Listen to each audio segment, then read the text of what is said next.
Hello guys, welcome to Pakistani real reaction. तो कैसे हैं आप सब? मेरा नाम हूं दशरथ। नाम बशर। सो गाइस, आज वीडियो का टाइटल है रशिया हुआ चंद्रयान 3 से इम्प्रेस, दी भारत की इसरो को बड़ी ऑफर। मतलब भारत की इसरो को बड़ी ऑफर दे दी है रूस ने। क्या दी है आप ये देखेंगे। और चंद्रयान 3 और भारत की स्पेस एजेंसी से बहुत ज्यादा इम्प्रेस हो गया रूस।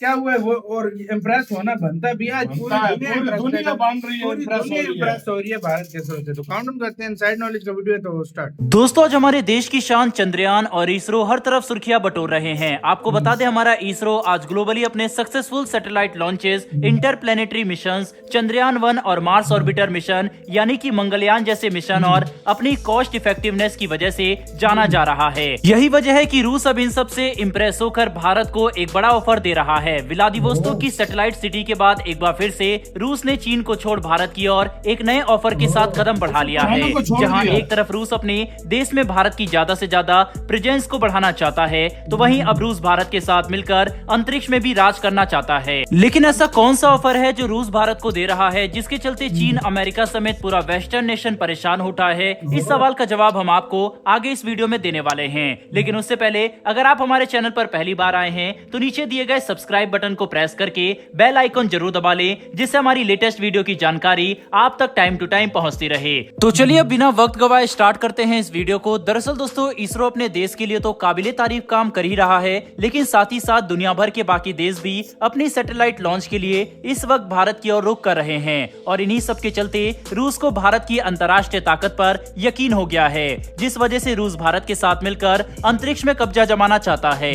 जैसा कि आप सभी जानते होंगे कि रूस इंटरनेशनल स्पेस स्टेशन का एक हिस्सा रहा है, लेकिन रूस यूक्रेन युद्ध के बाद पड़ी अमेरिका और रूस में दरार के चलते पिछले साल जो बाइडेन ने अपना बयान पुतिन के खिलाफ में दिया था, जिसके बाद पुतिन ने 24 साल से चलती आ रही इंटरनेशनल स्पेस स्टेशन में पार्टनरशिप को तोड़ दिया और कहा कि वे अपना खुद का स्पेस स्टेशन तैयार करेंगे, जिसकी शुरुआत 2 साल बाद यानी कि 2024 में होगी। स्पेस स्टेशन बेसिकली एक सैटेलाइट होती है जिसमें अंतरिक्ष यात्री कई दिनों तक आराम से रह सकते हैं। वहीं रूस ने अपने इस स्पेस स्टेशन में साझेदारी के लिए भारत को चुना है और एक बार फिर से भारत को साथ मिलकर स्पेस स्टेशन बनाने का भी यह बड़ा ऑफर दिया है। मजे की बात तो यह है कि रूस का यह ऑफर अमेरिका के आर्टेमिस ऑफर के बाद आया है, यानी कि भारत की अंतर्राष्ट्रीय क्षमता देख इस वक्त अमेरिका, रूस जैसे बड़े बड़े देश इसरो के साथ काम करने के लिए अपनी एड़ी चोटी का जोर लगा रहे हैं। दरअसल प्रधानमंत्री नरेंद्र मोदी के अमेरिकी दौरे में अमेरिका और भारत के बीच में आर्टेमिस नाम का एक समझौता हुआ था और इस समझौते के तहत अमेरिका की स्पेस एजेंसी यानी कि नासा साल 2024 तक इसरो के एस्ट्रोनॉट्स को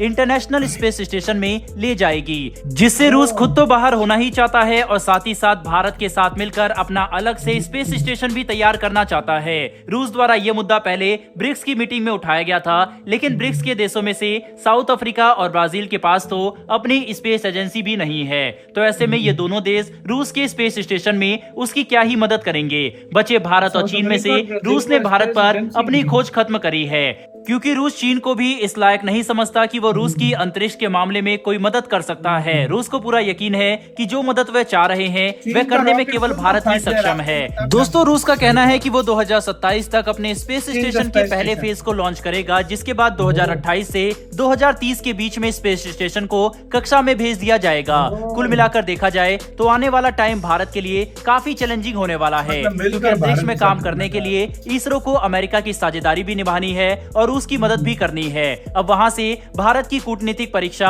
शुरू होती है, जहां अमेरिका भारत को रूस से अलग करने के लिए अपने हर पैंतरे आजमा रहा है। वहीं भारत रूस और अमेरिका को साथ लेकर कैसे चलेगा, ये देखना काफी दिलचस्प रहेगा। वैसे दोस्तों, इस समय भारत अपना खुद का भी स्पेस स्टेशन अंतरिक्ष में बनाने के लिए कार्य कर रहा है। ऐसे में क्या भारत को रूस के साथ जुड़ना चाहिए या फिर नहीं? अपनी राय कमेंट बॉक्स में जरूर बताइएगा। बहरहाल बढ़ते हमारी दूसरी खबर की तरफ, जहां एक तरफ इसरो ग्लोबली अपना परचम लहरा रहा है, तो वहीं भारत में आत्मनिर्भरता की चलती आ रही मुहिम में टाटा ने भी अपनी कमर कस ली है। टाटा एडवांस सिस्टम ने मेक इन इंडिया C295 विमान के 2026 रोल आउट की कंफर्मेशन जारी कर दी है। साथ ही साथ आपको बता दें कि C295 एयरक्राफ्ट की मैन्युफैक्चरिंग टाटा ने भारत में करनी शुरू कर दी है। जैसा कि हम सब जानते हैं कि साल 2021 में टाटा और यूरोपियन एविएशन मार्केट के एक बड़े खिलाड़ी एयरबस के बीच में एक बड़ी डील साइन हुई थी, जिसके तहत F-56 C-295 aircraft Indian air force के लिए इंडिया में लाए जाने हैं, जिसमें से 16 एयरक्राफ्ट स्पेन से रेडीमेड आएंगे, यानी कि पूरी तरह तैयार होकर भारत में एंटर होंगे। लेकिन इंडिया अपने आत्मनिर्भरता की इस स्कीम से काफी ज्यादा मोटिवेटेड है, जिस वजह से वह ज्यादा से ज्यादा चीजों को भारत में ही मैन्युफैक्चर करना चाहता है, जिसके तहत अब बचे हुए 40 एयरक्राफ्ट टाटा के साथ मिलकर इंडिया में ही मैन्युफैक्चर किए जाएंगे। दोस्तों, अभी की कैलकुलेशन के हिसाब से स्पेन से आने वाले 16 एयरक्राफ्ट सितंबर 2025 से पहले भारत आएंगे, जबकि भारत में बनने वाले 40 एयरक्राफ्ट में से पहला एयरक्राफ्ट ही 2026 तक तैयार होगा। साथ ही बाकी के एयरक्राफ्ट के बनकर IAF में शामिल होने में 2031 तक का समय लग जाएगा। दोस्तों, इस हिस्टोरिक पार्टनरशिप में एयरबस C-295 की entire technology Tata advance system को ट्रांसफर कर रहा है, जिससे सोफिस्टिकेटेड एयरक्राफ्ट बनाने और मेंटेन करने में भारत सेल्फ रिलायंट बन जाएगा, जो कि काफी अच्छी बात है। बहरहाल दोस्तों, इस वीडियो में इतना ही। इन दोनों ही खबर के ऊपर आपकी क्या राय है? इसी तरह तो यार वीडियो खत्म यार। दोनों कमाल की खबरें हैं यार। दोनों खबरें भारत की उन्नति के ऊपर है। दोनों खबरें भारत की मतलब विकास की तरफ है। पहली बात ये कि भारत को ऑफर दे दिया सीधी सीधी रूस ने कि हमारे साथ मिलकर बनाओ स्पेस स्टेशन। सबसे पहले भाई भारत ने ये रूस ने बनाया था, फिर उसके बाद मिलकर जिस तरह हमने एक 125 बिलियन डॉलर के करीब खर्चा आया, बहुत बड़ा खर्चा आता है, तो फिर जाहिर बात है अब वो भारत के साथ मिलकर बनाएगा और भी शायद देश शामिल करें।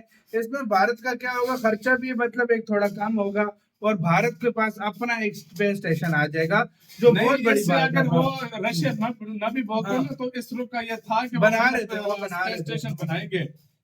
लेकिन मेरी नजर में अगर देखा जाए ये अच्छा, तो मतलब कॉस्ट अच्छा थोड़ी बच जाएगी भाई। स्पेस स्टेशन एक देश के लिए यूज करना मतलब थोड़ा मुश्किल है, मतलब एक तरह से एक देश के लिए यूज करना मतलब इतना कोई तुक नहीं बनती। इसमें और देश भी आ जाए, जुड़ जाए। अगर इंडिया शामिल हो गया और देश भी जुड़ जाए तो बहुत महंगा बनता है, तो और देश भी, लेकिन मैन लीड रशिया और इंडिया करें तो ये बेटर होगा। और यार इसरो ने जिस तरह कामयाबियां समेटी है ना, उसके बाद तो मैं कहता हूँ दुनिया पागल सी हो गई है किस्म की। वो बस यही कहती है कि भाई अब हम किसी तरीके से इंडिया के इसरो के साथ किस तरह कोलैब कर लें। जिस तरह नासा, देखो एक टाइम था वो नासा हंसता था, लेकिन अब वो इंडिया के साथ जो है ना कर रहा है सब कुछ। तो यार ये बहुत बड़ी बात है। अगर देखा जाए इंडिया इस लेवल पे जा चुका है, मैं कहता हूँ कि रशिया की रॉसकॉस्मोस, चाइना की CNSA और उनको नासा को आजकल टक्कर दे रहा है। और आज की तो वो खबर भी थी, जिस तरीके से जिस तरह उन्होंने वो वीडियो भेजी है ना, तो मैं कहता हूँ वो सुबह वीडियो हमने देखी। और उधर टाटा भी भाई अपना एयरबस का वो बना रहा है। भारत में अब मेड इन इंडिया एयरक्राफ्ट बनेंगे, तो बहुत बड़ी बात है। और ये बहुत बड़ी बात है। देखो 40 है, जिसमें से 15 के 16 आएंगे ना उधर से, बाकी सारे इंडिया में बनेंगे। ये मैं कहता हूँ मेरी नजर में सबसे बेस्ट किस्म का। अगर ये देखो मेक इन इंडिया के थ्रू इंडिया में सारे बनेंगे, टाटा बनवा रहा है, और भी उसके बाद इधर से करके इंडिया खुद अपने बना सकते हैं। बहुत बड़ी बात होने लगी है। देखा जाए आपके कैसे सारे मामले के ऊपर क्या कहना है, अपनी राय कमेंट सेक्शन में आप क्या सोचते हैं? अपना बहुत ज्यादा ख्याल रखना।